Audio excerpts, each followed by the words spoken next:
Optical path. What is meant by optical path? Before we go into the topic, we should learn about the significance of the optical path. The optical path helps us to determine the phase and interference of the light. So what is meant by phase and interference? Phase is a position of any point in a time on a cycle of a waveform.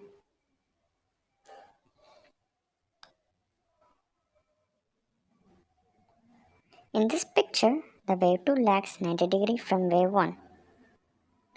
Phase is important for specifying the location of a point in a waveform.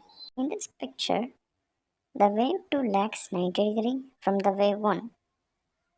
It is called a phase. Interference. Interference of light is a special phenomenon reflecting nature of light. Due to interference of light, two waves of light interfere each other and where crest and trough of the light interfere with itself or each other to form a bright or dim light, respectively. This is the interference of light. In this picture, the first picture is called constructive interference, and the second picture is called destructive interference.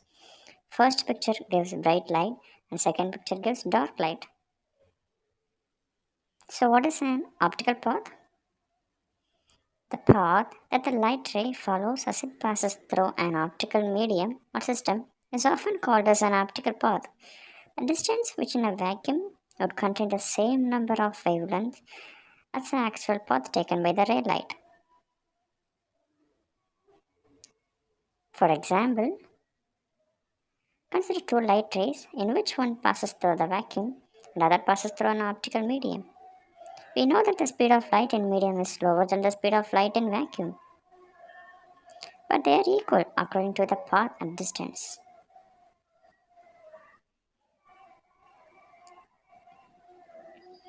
This above equation, where n dash n double dash or the refractive index of any media, d dash d double dash are the distances covered by the light rays, so that the path of light is constant according to this equation. This is the concept of optical path. But how can we prove that?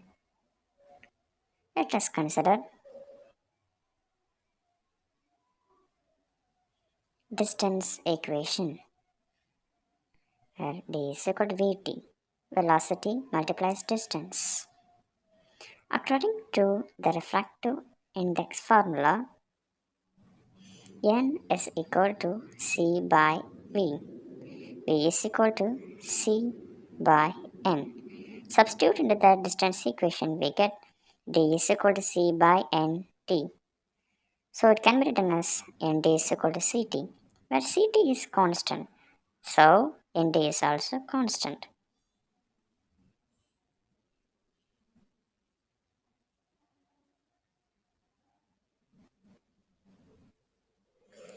This is the derivation of the optical path. It is an important equation which leads us to study the Fermat's principle. So, what is Fermat's principle? Which I am going to explain on my next video. Thank you. Keep learning.